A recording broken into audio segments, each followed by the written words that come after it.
오늘 로마서 말씀을 읽었는데요, 보통 로마서를 복음의 진수라고 이야기합니다. 복음 중에 복음. 그런데 복음의 진수라고 불리우는 그 로마서 안에서도 핵심 구절이 바로 오늘 구절이에요. 그 중에 특별히 16절, 17절 너무나 잘 아시는 구절일 텐데요, 우리 한 목소리로 함께 읽어보겠습니다. 시작. 내가 복음을 부끄러워하지 아니하노니 이 복음은 모든 믿는 자에게 구원을 주시는 하나님의 능력이 됨이라. 먼저는 유대인에게요 그리고 헬라인에게로다. 복음에는 하나님의 의가 나타나서 믿음으로 믿음에 이르게 하나니 기록된 바 오직 의인은 믿음으로 말미암아 살리라 함과 같으니라. 아멘. 바울 사도는 로마 교회 성도들에게 보낸 편지에 이렇게 말해요. 내가 복음을 부끄러워하지 아니한다. 이 구절을 들으면 우리 성도님들 어떤 생각 드세요? 이게 무슨 의미인 것 같아요? 전도하다가 내가 너무 창피한데, 부끄러워서 입을 떼기도 어렵고 또 전도지 하나 돌리기도 어렵고 한데 복음을 부끄러워하지 말아야지, 그런 생각이 드시나요? 오늘 이 구절이 왜 쓰여졌는가, 왜 로마 성도들에게 바울은 이 말을 전하고 있는가에 대하여 한번 우리 성도님들에게 말씀드리고자 합니다. 바울은 왜 나는 복음이 부끄럽지 않다고 말했는가? 그렇게 말해야 될 만한 특별한 이유가 있었나? 로마 교회 성도들이 복음을 부끄러워했나? 그걸 한번 알아보려고 합니다. 오늘 본문을 이해하기 위해서는, 저는 사실 원어를 잘 몰라요. 원어를 해석해 놓은 책을 보는 거죠. 그런데 보면 아쉬운 게 하나 있어요. 우리 성경에 너무 중요한 구절들이 빠져 있는 게 가끔 있거든요. 그게 아쉬워요. 오늘 로마서 1장 16절 17절도 사실은 그 빠져 있는 구절을 넣으면 의미가 명확해지거든요. 그 빠진 단어가 뭐냐면은 가르라고 하는 단어입니다. 한번 따라 하실게요. 가르. 헬라어 하나 배우신 거예요. 이 가르의 뜻은 무엇이냐면 왜냐하면 이라는 뜻입니다. 이 16절 17절 단 두 절에 가르, 왜냐하면 이라는 단어가 무려 3번이나 등장합니다. 그런데 그 단어가 왜 들어갔는지, 어디에 들어갔는지를 보면 이 의미가 더 명확해진다고요. 그러면은 한번 보도록 할게요. 15절 16절, 17절을 다시 보는데 원래 어떻게 써 있어요? 이렇게 써 있어요. 15절 시작. 그러므로 나는 할 수 있는 대로 로마에 있는 너희에게도 복음 전하기를 원하노라 했어요. 너희에게도 복음 전하기를 원하노라 했는데 너희는 누구지요? 믿는 사람이에요? 안 믿는 사람이에요? 믿는 사람이에요. 이 편지는 믿는 사람에게 쓰여진 편지거든요. 믿는 사람들에게 얘기하는 거예요. 나는 어서 가서 이미 믿고 있는 너희에게 복음 전하기를 원한다. 왜 그러지? 그랬더니 16절에 이렇게 나와요. 내가 하는데 그 전에 가르가 있어요. 왜냐하면 나는 너희가 믿고 있지만 믿고 있는 너희에게도 가서 복음을 새롭게 다시 전해주고 싶다. 왜냐하면 나는 복음을 부끄러워하지 않기 때문이다. 자, 믿는 사람들에게 얘기합니다. 나는 너희에게 가서 얼른 복음을 전해주고 싶어. 나는 왜냐하면 나는 복음이 부끄럽지 않기 때문이야. 이건 무슨 얘기예요? 그 사람들이, 믿고 있는 사람들이 복음을 부끄러워했다는 얘기예요? 부끄러워했다는 얘기예요? 맞아요. 어떻게 아셨어요? 그들이, 믿고 있는 사람들이 복음을 부끄러워하고 있었다는 거예요. 왜 그럴까요? 이 다음에 또 한 번 왜냐하면이 나와요. 왜냐하면 나는 복음이 부끄럽지 않기 때문이야. 너희는 복음이 부끄러운데 나는 왜 복음이 부끄럽지 않느냐?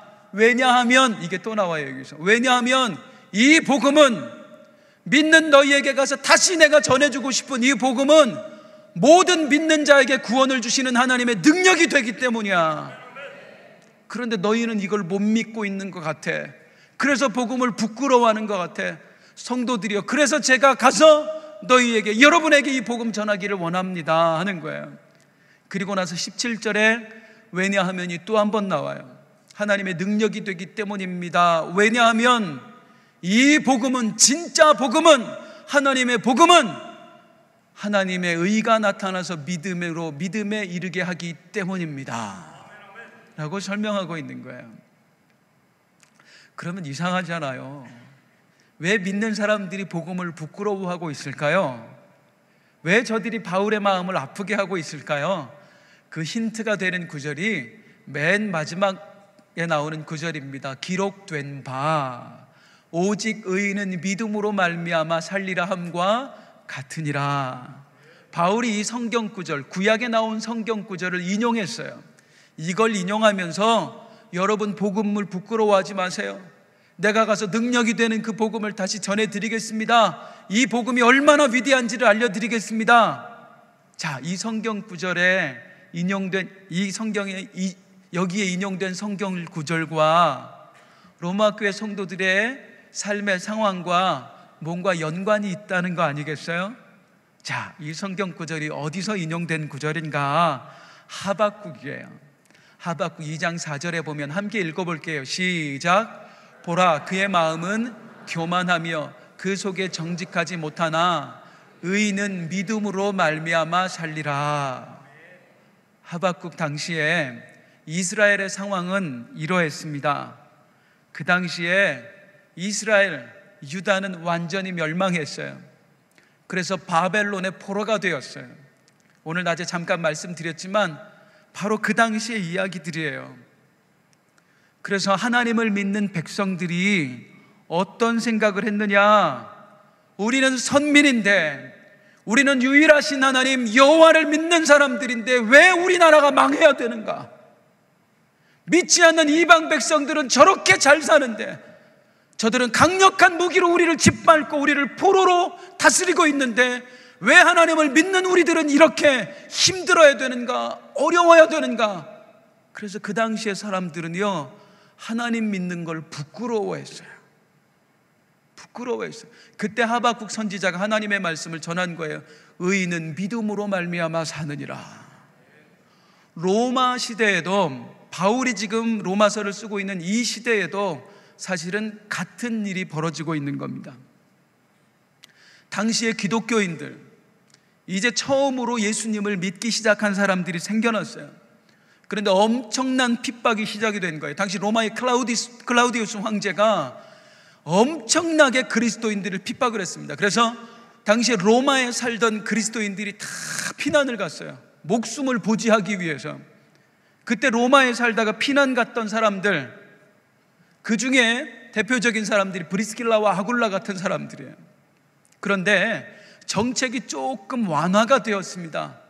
그래서 그 사람들, 살고자 피난을 갔던 사람들이 하나씩 다시 로마로 돌아오게 되었어요. 얼마나 감사해요. 하나님의 은혜가, 이제 우리의 삶에 펼쳐질 하나님의 은혜가 얼마나 기대가 되었겠어요. 그리고 옛날에 살던 집으로 딱 돌아와 보니 이거 어떡합니까? 몇 년 만에 돌아와 보니까 어떻게 돼 있겠어요? 내가 살던 집에 생판 모르는 놈이 들어와서 자리를 차지하고 앉아 있는 거예요. 집이 없어진 거예요. 내가 운영하던 가게를 가보니까 이미 다른 사람한테 넘어가 있는 거예요. 다니던 직장에서 잘려서 더 이상 취업이 어려운 거예요. 아, 하나님이 우리를 회복시키셨구나. 우리의 고향 로마로 가면 하나님께서 다시 우리에게 축복의 삶을 열어주시겠구나 하고 기대하고 왔는데, 어머나 세상에, 집도 절도, 이거 절이라는 표현 해도 되나 모르겠는데 어쨌든 관용 표현이니까 아무것도 없는 알거지 신세가 되어버린 거예요. 그러자 주변에 함께 동네에 살고 있던 사람들이 하나둘 손가락질합니다. 아이고, 예수님 믿으면 복 받는다며, 그 십자가에 달린 청년을 믿으면 너희에게 하늘나라가 주어진다며, 이게 뭐야? 근데 집도 없어졌어, 가게도 없어졌어, 직장도 없어졌어. 이제 뭐 먹고 살 건데? 어디에서 살 건데? 아, 너희의 집은 하늘에 있다며 걱정 없겠네. 사람들이, 예수 믿는 사람들을 손가락질하는 거예요. 너희가 예수 믿은 결과가 이거냐? 예수 믿어서 이렇게 망하는 거냐? 아이고 참 잘됐다 했더니 그동안 예수 믿으면 전부인 줄 알았던 사람들이잖아요. 복음이 전부인 줄 알았던 사람들이잖아요. 갑자기 허망해진 거예요. 내가 예수님 믿은 결과가 이것인가? 이렇게 힘들기 위해서, 이렇게 망하기 위해서 내가 모든 걸 바쳤던가? 하나님, 이게 무엇입니까? 하나님을 믿지 않는 저들은 저렇게 잘 사는데 왜 하나님을 믿고 복음을 영접했던 우리는 이 모양 이 꼴로 살아가는 것입니까? 한마디로 이 시대는 믿음이 부도난 시대였어요. 그래서 사람들이 예수 믿는 걸 부끄러워했어요. 내 모습 때문에 예수 믿는 걸 감추고 싶은 거예요. 이제 곧 올해 명절이 참 빠르네요. 추석 명절이 되는데 명절날 고향에 갈 때 어때요? 이번에 발걸음이 가벼울 것 같으세요? 무거울 것 같으세요? 내가 좀 잘 나가면 양손 가득 선물을 안고 갈 수 있으면, 들고 갈 수 있으면 발걸음이 가볍지요. 그런데 그렇지 못하면 무겁잖아요. 가서 앉아 있는데 예수 안 믿는 시누이 이번에 아파트 하나 더 샀다고 얘기를 하고, 전혀 하나님을 섬기지 않는 조카 이번에 좋은 대학 들어갔다고 하고, 그러면 괜히 예수 믿는 내가 초라하게 느껴지잖아요. 부끄럽게 느껴지잖아요. 지금 로마의 성도들이 그러했어요. 예수 믿는 게 너무 부끄러운 거예요. 예수 믿어서 왜 우리가 이렇게 힘들어야 되는가, 어려워야 되는가, 이게 예수 믿은 결과인가, 너무나 허망한 거예요. 그런 그들에게 바울 사도가 외치는 것입니다. 복음이 부끄러운가? 나는 이 복음이 전혀 부끄럽지 않다. 왜냐하면 이 복음은 모든 믿는 자들의 구원을 주시는 하나님의 능력이 되기 때문이다. 나는 어서 빨리 그 로마에 달려가서 믿고 있는 너희에게, 아니 믿음을 가지고서도 흔들리고 있는 너희에게 이 하나님의 복음을 다시 전해주고 싶다. 복음이 언제 땅을 바라보고 살게 하더냐? 복음은 하늘에 우리의 시선을 맞추는 거다. 그런데 왜 다시 땅을 보고 있는가? 나의 성도들이여, 나의 자녀들이여, 다시 한번 이 복음 앞에 서보자 하고 전해준 구절이 오늘 로마서 1장 16절 17절이에요 이제 배경이 이해가 되셨어요? 그것만 가지고도 성경을 다시 보시면 아하, 바울의 마음, 아니 바울을 통해 말씀하시는 우리 하나님의 심정이 이해가 되실 거예요. 한 번 더 볼게요. 15절, 16절, 17절 말씀입니다. 시작. 그러므로 나는 할 수 있는 대로 로마에 있는 너희에게도 복음 전하기를 원하노라. 그러므로 너희가 부끄러워하고 있으니까, 힘들어하고 있으니까. 왜냐하면 16절 시작. 내가 복음을 부끄러워하지 아니하노니. 왜냐하면 이 복음은 모든 믿는 자에게 구원을 주시는 하나님의 능력이 됨이라. 먼저는 유대인에게로요, 그리고 헬라인에게로다. 잘 사는 사람이나 못 사는 사람이나 이미 믿고 있는 사람이나 아직 믿지 않는 사람이나 모든 사람에게 복음은 구원을 주시는 하나님의 능력이 됨이라. 그리고 17절에 왜냐하면 시작. 복음에는 하나님의 의가 나타나서 믿음으로 믿음에 이르게 하나니 기록된 바 오직 의인은 믿음으로 말미암아 살리라 함과 같으니라. 할렐루야. 믿는 사람들이여, 성도들이여, 우리가 예수 그리스도의 십자가를 마음에 담았을 때 무엇을 생각하고 믿었습니까? 이 땅에서 보상받기 위함입니까? 이 땅에서 출세하기 위함입니까? 하늘에서 보상받고자 한 것 아닙니까? 하늘집의 영광을 위해서 우리가 그렇게 하나님께 모든 것을 바친 것 아닙니까? 그런데 왜 흔들리십니까? 왜 자꾸 원망하십니까? 왜 하나님을 향하여 하나님이 주신 복음을 부끄러워하고 있습니까? 그래서는 안 됩니다. 우리가 믿는 복음은 하나님의 17절 하나님의 의가 나타나서 믿음으로 믿음에 이르게 하나니, 죄인을 의인 만드는 것이 우리의 복음입니다. 죄인을 의인 만드는 것이 우리가 믿는 복음입니다. 저기 잘 사는 사람들 부럽습니까? 저 사람들 죄인입니다. 아무리 잘 사는 것처럼 보여도 결국에 저 사람들 다 지옥에 갑니다. 여러분들을 조롱하는 사람들 때문에 부끄럽습니까? 그 사람들 죄인입니다. 그 사람들 결국에 다 지옥에 가게 될 것입니다. 오직 복음을 영접한 사람만 하나님의 의를 받아서 의인이 되는 것입니다. 그 믿음으로 구원을 받게 되는 것입니다. 사랑하는 성도들이여, 다시 시선을 하늘로 고정하십시오. 이게 바울이 이 성경을 기록한 목적이에요. 사랑하는 성도님들, 예수님 믿으시잖아요. 예수 믿는 여러분들이요, 여러분의 시선은 지금 어디를 향하고 있습니까? 삶의 목적이 뭐예요? 여전히 세상적인 시각으로 나를 바라보고 있는 것은 아닌가? 사람들 볼 때 뭐가 제일 궁금해요? 연봉이 얼마일까? 저 사람 집은 몇 평이나 될까? 학교를 어디 나왔을까? 아직도 그게 궁금하면 우리는 덜 성숙된 거예요. 며칠 전에 신문 기사 인터넷으로 보게 되었어요. 이런 내용이 나오더라고요. 부모들에게 설문조사를 한 거예요. 나중에 우리 자녀가 어떤 일을 했으면 좋겠나, 내 자녀가. 그랬더니 1위가 뭐냐면 자기가 좋아하는 일. 그게 30%가 넘어요.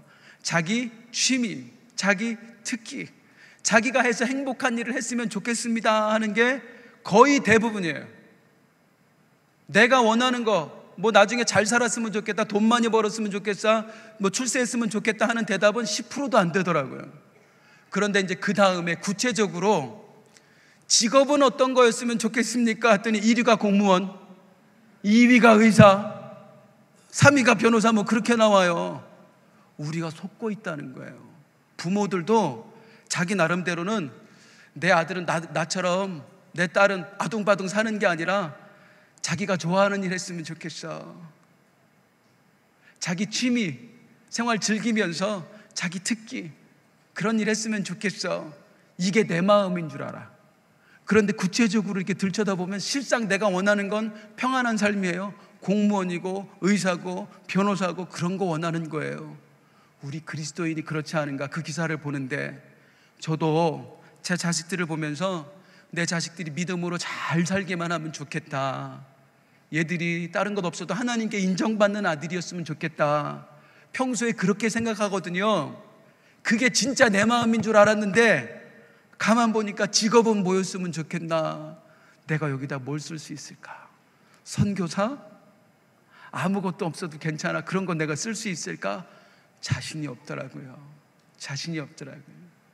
사랑하는 성도님들, 오늘 짧게 말씀드렸는데 이 말씀 가운데에 다시 한번 내 마음을 들여다보았으면 좋겠습니다. 나는 어디에 시선을 향하고 있는가? 내가 복음을 부끄러워하지 아니하노니, 이 사도 바울이 외쳤던 강렬한 음성이 우리 귓가에, 우리 마음판에 함께 새겨질 수 있길 주님의 이름으로 축원드립니다. 오늘 단기선교 보고 예배입니다. 우리가 해마다 단기선교 보고 예배를 드리고 있는데요, 이맘때쯤에 그러면 단기선교를 다녀왔던 분들이 간증도 하고 특송도 하고 뭐 그런 시간을 보내요. 그런데 이미 이제 특성들은 뭐 몇 주 전부터 계속 다녀오신 분들이 해왔었고요. 오늘도 사실은 그런 시간을 가져볼까 하다가 올해는 안 했으면 좋겠다 하는 의견들이 상당히 있었어요. 왜냐하면 작년하고 똑같을 거거든요. 재작년하고 똑같을 거거든요. 사람만 달라지지, 여기 나오는 사람만 달라지지 사실은 전하는 내용은 똑같단 말이에요. 내가 이렇게 이런 마음으로 갔었는데 이런 은혜를 받았고 이런 걸 느꼈습니다. 여러분도 내년엔 꼭 같이 가세요. 그러면 여기 앉아서 그래 내년에 꼭 가야지, 그런 마음 안 먹잖아요. 그냥 그렇게 지나가고 만다고요. 그래서 우리 국장님과 우리 또 장로님들과 상의하면서 올해는 그냥 어떤 그래 한번 하고 그냥 지나가고 마는, 다시 기억 안 나는 그런 단기 선교 보고 예배보다는 특별하게 좀 드렸으면 좋겠다. 그런데 단기 선교 보고 예배라고 했고 많은 팀들이 단기 선교를 다녀왔는데 죄송해요, 성도님들 단기 선교가 뭐지요? 뭐 어떻게 이렇게 막 설명을 할 수 있는데 딱 설명하기가 어렵죠. 저도 그래요. 사실은 목사인데도요. 우리가 많은 단기 선교팀을 보내지만 단기 선교가 뭔지도 잘 몰라요. 선교와 단기 선교의 차이점이 뭔지도 잘 몰라요. 사실 우리 단기 선교팀들은 그런 훈련을 계속 받기 때문에 그런 마인드가 있어요. 확실한 어떤 기준이 서 있어요. 그런데 그들을 위해 기도해 주는 우리 성도님들은 생각보다 잘 모르는 것 같아요. 그래서 오늘은 단기 선교가 무엇인지, 왜 우리가 단기 선교팀을 계속 파송해야 되고 그들을 후원해야 되고 그들을 위해 기도해야 되는가, 그걸 좀 확실하게 아는 시간을 가졌으면 좋겠다. 좋지 않을까요? 그런 시간을 좀 가져보려고 해요. 그래서 강사를 모시려고 우리 선교 훈련 학교에 오셨던 여러 강사님들을 대상으로 해서 피드백을 들어보니까 제일 좋았던, 그중에 우리 선교팀들이 첫손에 꼽았던 강사를 오늘 이 시간 모시기로 했습니다. 아마 여러분들이 혹시 아시는 분도 간혹 계실지 모르겠습니다. 이분 강의가 최고였다고 그래요. 오늘 우리에게도 너무 좋을 것 같아요. 우리 선교사역국의 총무님이신 문효방 안수 집사님, 박수로 모시겠습니다.